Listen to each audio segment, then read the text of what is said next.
Jesus jejuou no deserto durante 40 dias. E aí depois iniciou seu ministério. E aí? A paz do Senhor, irmãos. Nós estamos aqui no nosso primeiro papo pastoral. Eu, pastora Jaqueline, pastor Tiago, a gente vai estar falando com vocês durante algum tempo, alguns minutos, conversando sobre algum assunto que é de relevância, principalmente pensando nos dias de hoje, pensando em tudo que está acontecendo. Nós temos ouvido muito e falado muito sobre a quarentena. E a Bíblia apresenta vários momentos, várias situações de quarentena, de 40 dias.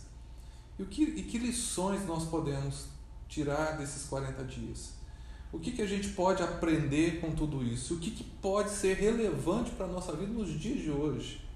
A quarentena, ela foi muito bíblica e ela serve como um princípio de ensino para nós para os dias de hoje. E é sobre isso que nós vamos falar hoje com vocês, e eu espero que seja um tempo maravilhoso na tua casa. Ok? Conversando aqui, eu vou estar passando para cada um deles e a gente pensando em conjunto. Em alguns momentos eles vão estar falando, a gente vai estar discutindo isso. Para vocês terem ideia, o dilúvio durou 40 dias. Moisés esteve no monte jejuando 40 dias antes de receber as tábuas da lei. Os espias estiveram em Canaã durante 40 dias. O gigante Golias afrontou Israel durante 40 dias. Jonas profetizou que dentro de 40 dias Nínive seria destruída. Jesus jejuou no deserto durante 40 dias. Jesus esteve na terra durante 40 dias após a sua ressurreição. Então nós temos vários exemplos para apresentar essa ideia da quarentena, dos 40 dias, o que aconteceu, como que foi o processo, né? Então vamos estar conversando melhor sobre isso. E, pastor Tiago, como que você vê essa questão dos 40 dias? A Bíblia é cheia de o que a gente chamaria de numerologia, né? Não como a gente vê aí no mundo, né, essa numerologia da cartomante, né, da cigana, dessa questão esotérica, mas de uma numerologia que faz com que números deem sentido às coisas, né? Falem, simbolizem coisas. E o 40 tem muito sentido na Bíblia. É um número de ratificação, é um número de comprovação, é número de autoridade até judicial, né? Por exemplo, dentro de 40 dias, uma prova era aceita no tribunal como algo válido mesmo, né? Até por isso que Jesus passa 40 dias com os discípulos após a ressuscitada, para não ficar sombra de dúvida alguma de que ele ressuscitou. Então, 40 dias na Bíblia é uma coisa muito importante para a gente, né? Como 7 é um número também que fala dessa coisa, simboliza a perfeição, né? O 40 para a gente também é importante porque fala dessa aprovação de coisas que se tornam concretas, né? E acho que isso é para a gente importante. Pensar a quarentena numa perspectiva do que é na Bíblia ajuda, acho que, bastante a gente a entender. E uma coisa interessante é porque alguns princípios de cada uma dessas quarentenas, elas podem servir para nós como valores e princípios também para um processo de avivamento. A quarentena ela gera um desconforto, é uma crise. A quarentena, para muitos, ela vem como sinalização de crise, com desconforto. E o avivamento, ele não é muito precedido por coisas boas. Não tem como característica ser precedido por um momento maravilhoso que o povo está vivendo. Então, muitas coisas nós podemos tirar no meio de tudo isso daqui, né? A Jaqueline, que lições que a gente pode tirar desses 40 dias de dilúvio? O que a gente pode pensar? Do dilúvio? Do dilúvio. É muito interessante nós vermos e tem muitos posts, né, a respeito do dilúvio, né, até bem bonitinho, a Arca de Noé, calma, vamos para casa. E essa referência de que temos que ficar em casa, a nossa casa é a arca. Eu entendo essa imagem porque o mundo estava em caos, em perigo, então as pessoas e os animais foram para a arca. Assim como nós também temos que irmos para a nossa arca, para a nossa casa. Mas fato é que realmente a quarentena ali na arca, em que choveu 40 dias e 40 noites, não durou só isso, né? Noé e esses animais ficaram 1 ano dentro da arca, até tudo voltar ao lugar. Mas por que esses 40 dias? Foi quando Deus colocou as coisas em ordem. Então eu vejo a quarentena e olhando para o texto bíblico, até estava, essa semana o meu devocional foi em Gênesis nessa parte, o quão indignado Deus estava com a humanidade, exatamente pela mistura dos seus povos. A Bíblia fala que os filhos de Deus se interessaram pelas filhas dos homens e ali criou-se os Néfilins, né? Quem eram esses? Eram os filhos de Deus que se misturaram com aqueles que não eram filhos de Deus. Claro que existem várias teorias aí, mas essa teologia mais reformada da nossa nos mostra como homens de Deus que se contaminaram com os povos que não eram dele. E aí criaram-se esse tipo de gente que eram poderosos. A Bíblia fala dos Néfilins como um povo feroz, poderoso, bruto. E Deus teve que pôr ordem na casa. Deus teve que pôr ordem no mundo. E foi necessário esses 40 dias. Quando a gente olha para a Arca de Noé, para esse período do dilúvio, a gente pensa na destruição. Tudo foi destruído. O mundo, como eles viam, havia sido destruído. Para então começar de novo. Algo da forma como Deus havia planejado desde o começo. Talvez um resgate, né? Tanto que a intenção com essa aliança com Noé era de começar tudo de novo de uma forma diferente. Não deu muito certo, né?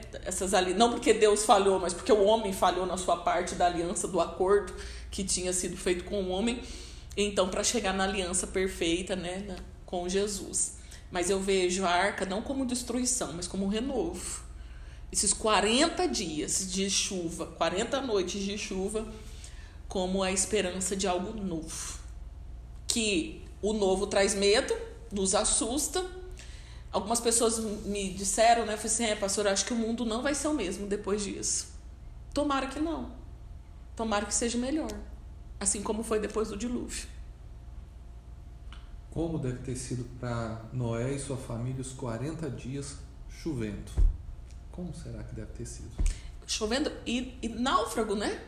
Sem rumo, perdidos. Porque a arca não ficou parada. A Bíblia fala que até os mais altos montes foram cobertos por água. Então essa barca ficou flutuando. À deriva. Ficou à deriva.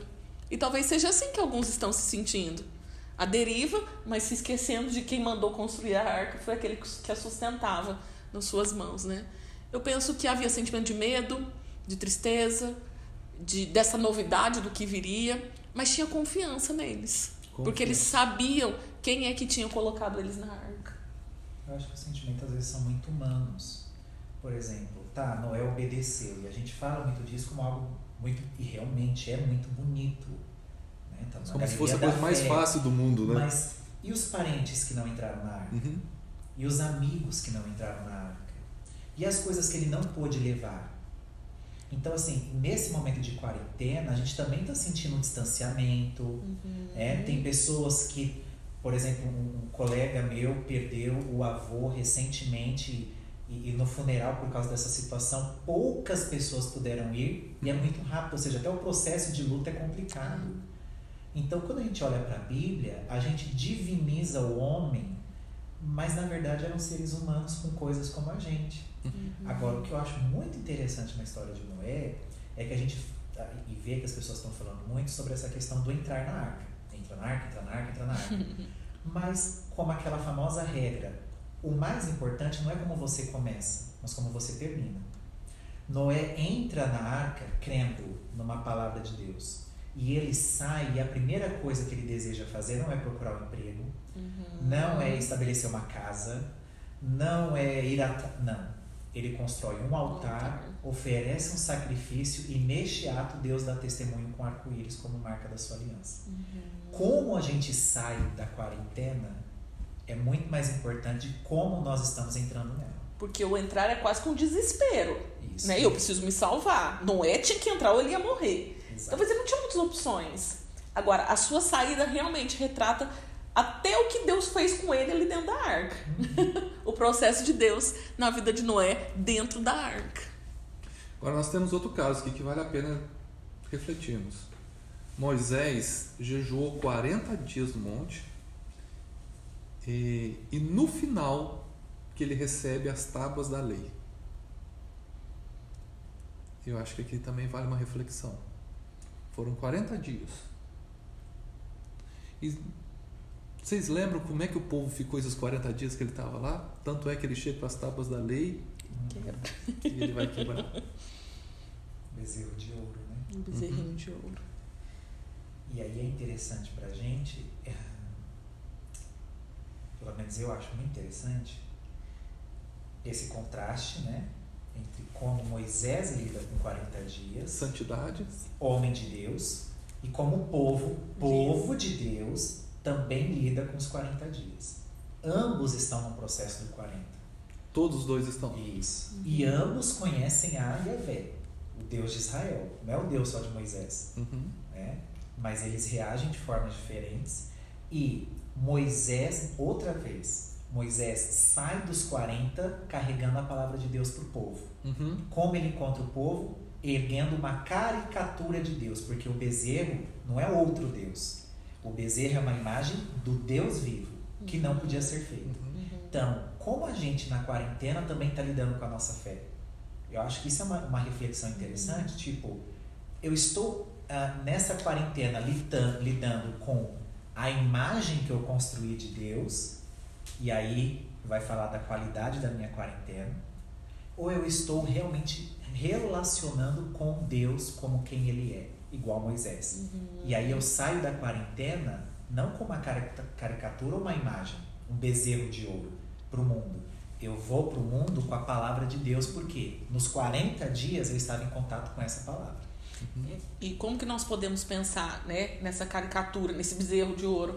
Gente, porque a internet está aí para quem quiser. E às vezes parece que nós estamos criando uma coxa de retalhos. É a teologia do outro, é a teologia do outro, é a teologia do outro, é a teologia do outro. E aí nós vamos nos alimentando com essas várias teologias. E o que nós construímos com tudo isso? Então falta também, e nós precisamos estar atentos a isso, a nossa constância, inclusive na nossa relação com Deus nessa quarentena.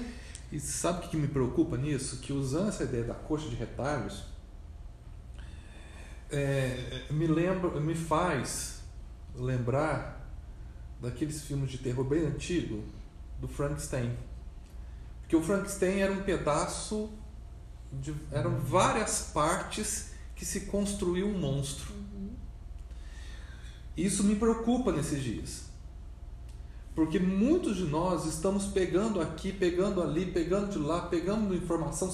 Eu estou falando no campo espiritual. Pessoas que não têm base teológica nenhuma, revelações de fulano, beltrano. Nós estamos construindo um tipo de Frankenstein porque nós não estamos filtrando a Bíblia. Não está havendo filtro. O Frankenstein daquela época, lá para aquele povo ali, foi o bezerro de ouro que eles montaram. Mas nós estamos construindo. Muitos de nós estão construindo. E o problema é que Frankenstein não é filme de romance. Frankenstein não é filme de aventura. Frankenstein é filme de terror. O problema é como nós vamos sair dessa construção. Porque parece que na crise, no desespero, nós estamos pegando tudo e nós não estamos filtrando a palavra. E aí surgem os fake news e você se afunda nos fake news. Por que a gente é tão vítima dos fake news? Porque nós acreditamos em tudo. Até teve um caso, né, do pastor lá com a profecia e depois morreu. Até uma irmã nossa falou assim, pastor, mandou primeiro para mim, que eu achei muito, muito legal dela, antes de publicar nos grupos. Pastora, eu verifiquei, aconteceu isso, e eu guardei essa notícia. Daqui a pouquinho apareceu, é mentira. a família pondo uma nota. E se essa nossa irmã já sai publicando? Né? Não fez isso. Mas olha, ela conferiu ainda as informações. Ela teve a iniciativa de procurar. E mesmo assim foi mentira. E aí? Nós vamos nos alimentar das notícias, das teologias, de tudo aquilo que está sendo falado, pregado, ministrado, profetizado, ou nós vamos correr direto para a palavra de Deus? Agora, vale a pena a gente pensar aqui que esses 40 dias de Moisés e trazendo, quando ele retorna, ele volta com as tábuas da lei, e as tábuas vinham como direcionamento de Deus. O objetivo era Deus direcionar o povo. Graça, né? Graça. O povo precisava saber, precisava ter direcionamento. Até porque eles eram escravos até então. E agora eles precisavam se constituir como uma nação. E quem daria a ordem para a nação? O próprio Deus. O direcionamento para ser o povo de Deus fora do cativeiro agora do Egito. E era um povo que estava com Deus, Yahvé, porque saíram, tinham experiência com Deus, mas não deixaram práticas antigas. E as tábuas da lei vieram para organizar esse povo. De novo, né? Pôr em ordem. Pôr em ordem. E será que quando eu penso em avivamento, eu penso em pôr em ordem. Eu penso as coisas entrando nos seus devidos lugares. E como que as coisas começam a entrar nos devidos lugares? A partir do momento que eu reflito e eu me arrependo daquilo. Porque as tábuas da lei, o indivíduo que estava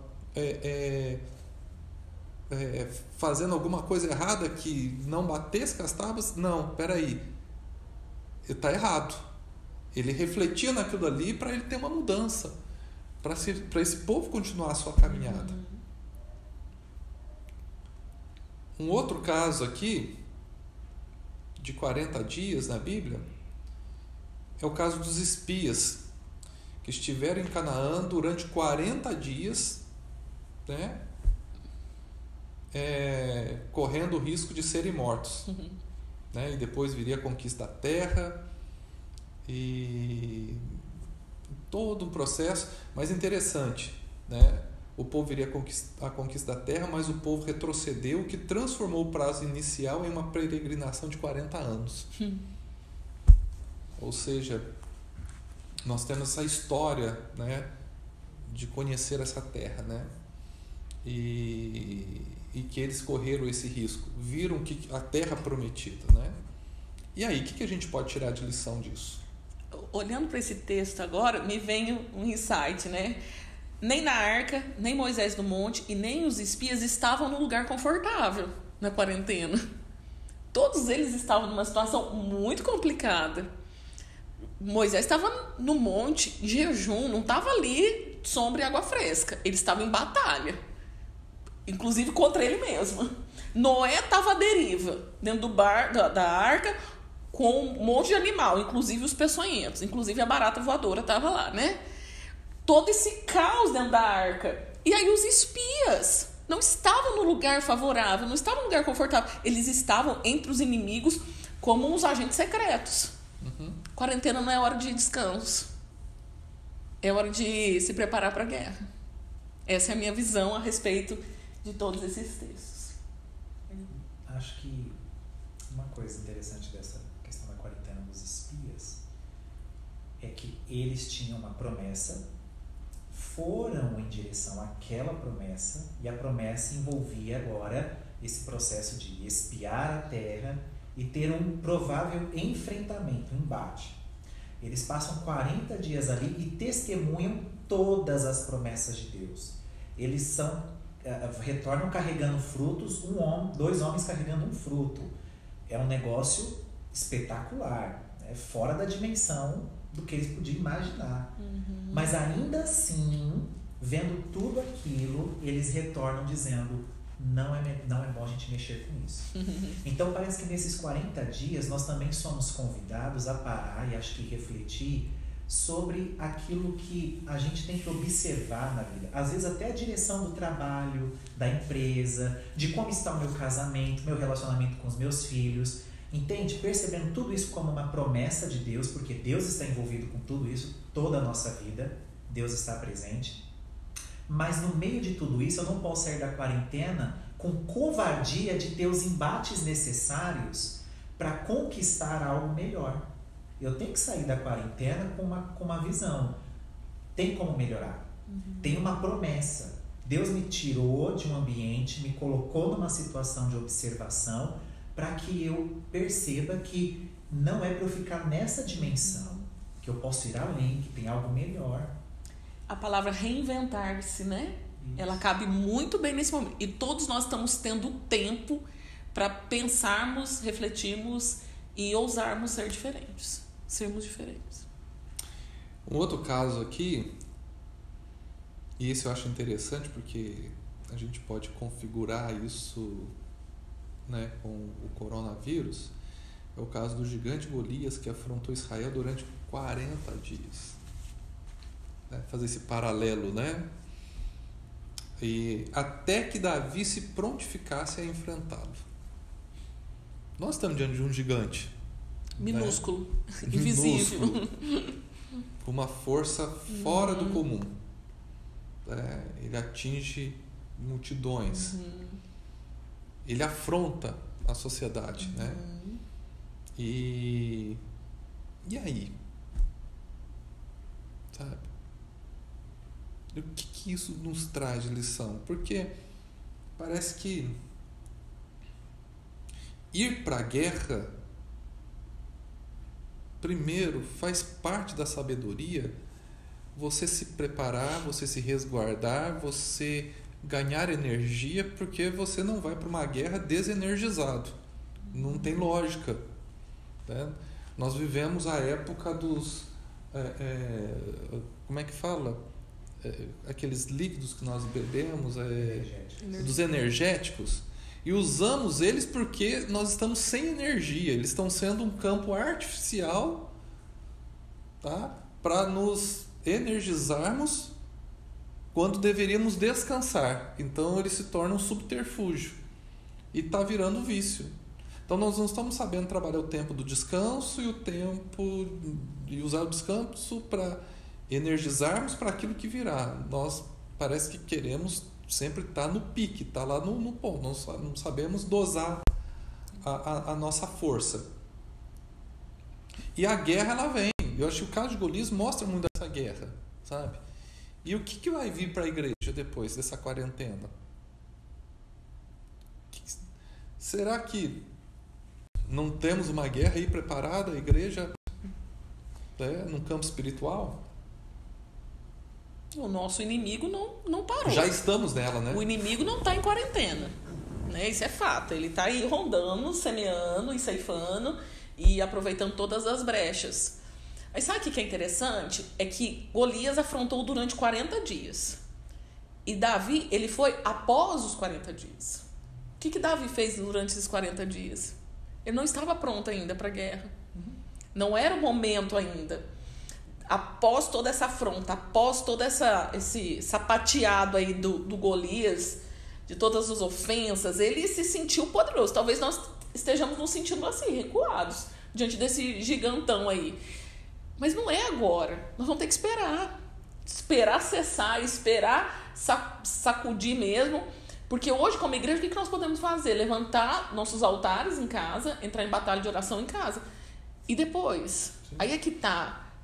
Nos ornamentarmos, nos prepararmos, essa questão do descanso agora, não gastar energia agora, porque é depois que nós vamos precisar dela. Hoje nós podemos ter o privilégio de sentar no nosso sofá e assistirmos o culto em casa, de orarmos em casa, de não ter essa possibilidade de nos desgastarmos, de nos cansarmos fora. Então nós estamos tendo o privilégio de ficar em casa. Mas o que nós estamos fazendo com ele? Reclamando que nós estamos em casa. Mas agora é hora de nós guardarmos energia. Assim como Davi, de certa forma, e o povo ao seu redor foi juntando toda essa raiva, toda essa ira, toda essa contradição que Golias apresentou, para então ir certeiro. E com uma pedrinha, Davi conseguiu. Mas pensa na raiva que tinha essa pedrinha. Acho que toda a raiva do povo hebreu estava ali naquela pedrinha. E a gente sabe que foi o próprio Espírito quem direcionou. Mas que tinha energia nessa pedrinha, tinha. Eu acho que é legal pensar em que momento, ou melhor, qual a motivação de Davi estar naquele lugar, naquele momento, para ouvir aquela afronta. Ele não foi lá porque ele foi para a guerra. Ele foi servir aos irmãos. E em serviço aos irmãos, em obediência ao Pai, ele presencia aquela situação e ele se constitui, então, um instrumento de Deus para libertar o povo daquela opressão do filisteu. Mas eu acho que isso serve também para a gente como ensinamento, nesse momento, que todo mundo está preocupado consigo. Sabe? Tipo assim, como que vai ficar o meu salário, como que fica a minha vida, como que fica a minha saúde, as pessoas que eu amo, minha família, meus amigos. Pera lá. Sirva as pessoas. E nesse processo, isso já é um processo de enfrentamento ao gigante. Quando você se dispõe ao serviço aos irmãos, isso já é o primeiro passo da guerra. É que a gente acha que a gente só guerreia quando está com espada nas mãos. Não, às vezes eu guerreio com uma marmita, porque eu estou indo servir alguém. E nesse processo se constitui, então, um exército forte contra o nosso inimigo. Então, nesse momento, não é sair à rua e falar assim, eu vou fazer tudo de qualquer jeito, em nome do Senhor dos Exércitos, porque Deus está comigo mesmo, eu vou enfrentar o coronavírus, os outros irmãos que não estão tendo coragem. Não. Mas quando eu, por exemplo, levo alimento para uma outra pessoa que não tem condição, quando eu me preocupo com aquela irmã que não pode assistir os cultos online, mas eu ligo para saber como ela está, sabe esse processo de cuidado, de serviço do corpo de Cristo, da família, da fé, isso já é um processo de enfrentamento. Sim. Jonas profetizou que dentro de 40 dias Nínive seria destruído. O povo se arrependeu e a sentença foi cancelada. 40 dias. Guerra de novo, né? E Jonas, ele resistiu à quarentena, né? Interessante. Tá? Jonas não queria falar sobre isso. Foi até o ponto dele com Deus. Marcou o nome dele na história, né? Jonas quis resistir a essa palavra dos 40 dias, né? Mas temos mais duas aqui.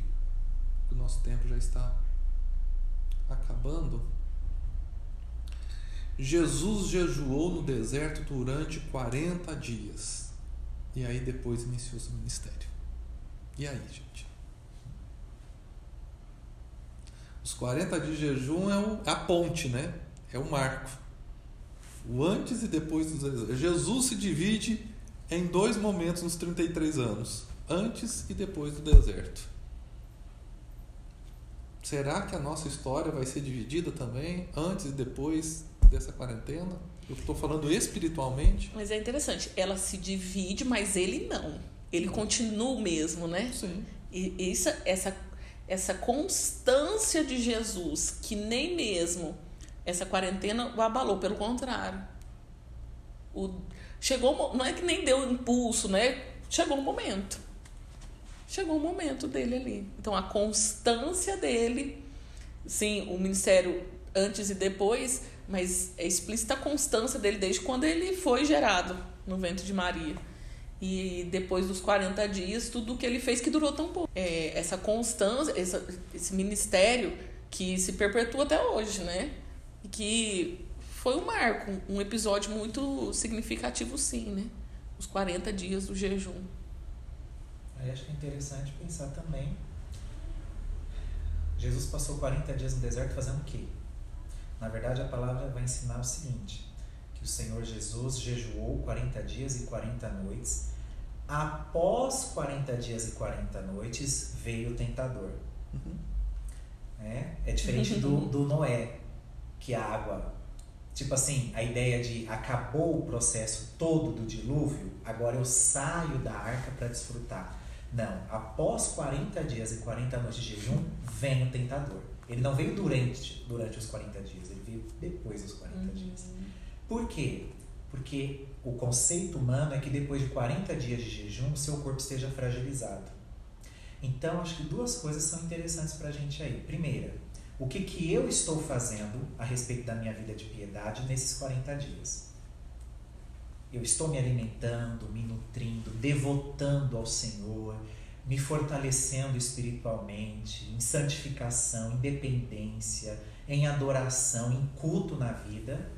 Por quê? Porque quando passar essa quarentena, há quanto tempo nós estaremos sem participar de um culto presencial?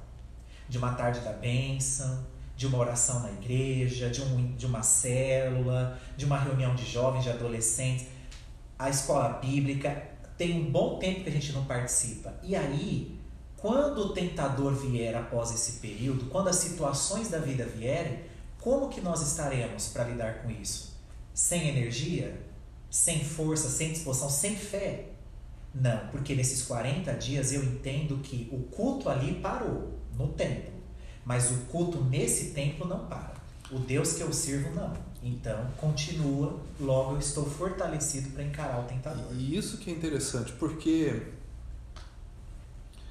esquece que jejum é santificação. Então, é como se Satanás visse o corpo de Jesus fraco, mas esqueceu que no jejum o espiritual dele estava mais forte do que nunca. Né? E isso fez toda a diferença. E aqui, para a gente terminar, Jesus esteve na terra durante 40 dias após sua ressurreição, enquanto os discípulos esperavam o Espírito Santo. Ao final foi levado ao céu, assentou à direita do Pai. Esses 40 dias eu acho que são os mais emocionantes. O Cristo ressurreto. Pensa, aquele Cristo que era tão humano, que era, que era o filho do carpinteiro, o filho da Maria, que foi crucificado, que foi humilhado, estava no seu estado de exaltação, iniciando o seu estado de exaltação. Para mim, esses 40 dias é o melhor. Oxalá se nós estivéssemos vivendo esses 40 dias. Mas, de certa forma, nós podemos experimentá-lo, porque esse Jesus ressurreto deixou para nós o Espírito Santo após isso. Então, esse Espírito Santo do qual os discípulos estavam esperando e o receberam, nós também o temos. Então, agora é a cereja do bolo. Os 40 dias em que o homem Jesus agora se torna e volta a seu estado de exaltação. O início, da sua exaltação aí, o Cristo ressurreto. É lindo. E é legal que Jesus está discutindo com os discípulos. Por exemplo, Atos capítulo 1, os discípulos vão olhar para o Senhor e falar: Mestre, agora o Senhor vai restaurar o reino em Israel. Que agora passou tudo, agora vai. Aí Jesus olha e fala assim: mas isso não é da conta de vocês, isso é da conta do Pai. Vocês devem ficar em Jerusalém. Eu acho que isso fala pra gente que na quarentena, olha, Jesus caminhou com eles 3 anos, né? Eles sabiam que o reino de Jesus não era sobre aquilo, mas eles persistem naquilo. Nessa quarentena, a gente tem a oportunidade de talvez perceber que a gente está persistindo em coisas que Deus não quer que a gente persista. Que o que Jesus está falando com a gente nessa quarentena sobre coisas que a gente precisa repensar na nossa vida, que a gente está insistindo em fazer e ser daquele jeito, e Jesus está falando, mas não é desse jeito que o Pai quer para você. O que o Pai quer para você é que você vá buscar o Espírito, que você vá depender dele, que você obedeça a palavra dele. Essa outra área aí é da competência dele, deixa com ele isso daí. Isso ele não vai compartilhar. Então, às vezes, a gente está insistindo, e acho que a quarentena é esse tempo de reflexão. Sim. Por isso que nos incomoda muito a quarentena. Porque na quarentena eu tenho que entrar em introspecção. E ter que viver mais tempo comigo me deixa fora de mim. Não é viver com os filhos, não é as piadinhas, com os maridos, com as esposas. É com você mesmo. Exato. Esse é o grande conflito do ser humano hoje. E aí o Jesus ressurreto é refugente em glória. E aí confronta, E esse ressurreto é que me confronta e mostra quem de fato eu sou. É o que diz para Tomé: seja crente. Então acho que a gente tem que pensar nisso daí também, né? Eu acho que nós estamos num momento de transição e de não olhar para trás depois de tudo isso que vai estar acontecendo. Nós criamos um hábito de nos tornarmos muito, não é flexíveis, muito instáveis. A nossa espiritualidade se tornou muito instável. Qualquer coisa é motivo para a gente sair da igreja. Qualquer coisa. Ou abalar a fé, né? Sim. E aí, nós estamos para encerrar aqui. Tem uma história muito bonita de um rio que... um rio na Itália que separava a Gália Cisalpina, né, da Itália. O nome desse rio se chamava Rubicão. E a história dele envolve muito o general Júlio César. O Júlio César, na época, o Senado italiano não aceitaria de maneira alguma ele ir para se tornar imperador, não admitia de maneira alguma. E Júlio César, para ir para essa guerra, ele tem que passar pelo rio Rubicon, ou rio Rubicão, como muitos dizem. E quando ele vai passar o rio, ele diz para os seus soldados, né, a gente vai atravessar esse rio, mas a gente não vai olhar para trás. Então o rio Rubicon ele se tornou um símbolo de atravessar e não olhar para trás. Nós vamos fazer o que nós temos que fazer e não vamos olhar para trás. E muitos usam o termo que Júlio César dizia, a sorte está lançada. E agora a gente vai encarar. E eu acho que nós estamos diante de um momento, essa quarentena nossa, que pode ser 40 dias ou pode não ser, da gente atravessar esse rio e não olhar para trás. Não.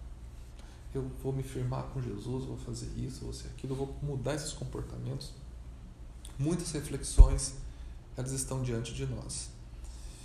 E que a gente possa tirar lições de tudo isso. Fica assim, nós tivemos esse nosso primeiro papo pastoral, algumas lições de alguns momentos, né, alguns desafios dos 40 dias, e que você possa refletir na sua casa, né? Que você possa pensar, volto a dizer, eu creio piamente que tudo isso é um cenário para um grande avivamento. Só que se não houver reflexão, não tem esse avivamento. E esse avivamento não é para as 4 paredes do templo, é para a minha vida, é para a sua vida. Começa de nós. E esse avivamento precisa atingir outras pessoas. As considerações finais. Passe a sua quarentena. Em todos os sentidos da quarentena. Passe ela em dias, passe ela em fé, passe a sua quarentena em reflexão diante da palavra de Deus. E tudo que Ele precisa e quer ajustar em você, Ele vai fazendo. A quarentena não vai mudar a sua vida. Quem faz isso é Jesus. Mas a quarentena pode ser uma oportunidade de você experienciar algo necessário para a sua vida. Faço das minhas palavras as deles, ou das palavras deles as minhas. Amém. E que Deus nos abençoe. Continuamos nossas programações, que Deus abençoe sua vida. E se Deus quiser, eu creio que em breve nós estaremos juntos nos abraçando para a glória de Jesus. Deus abençoe. Beijo. Tchau, tchau. Com Deus.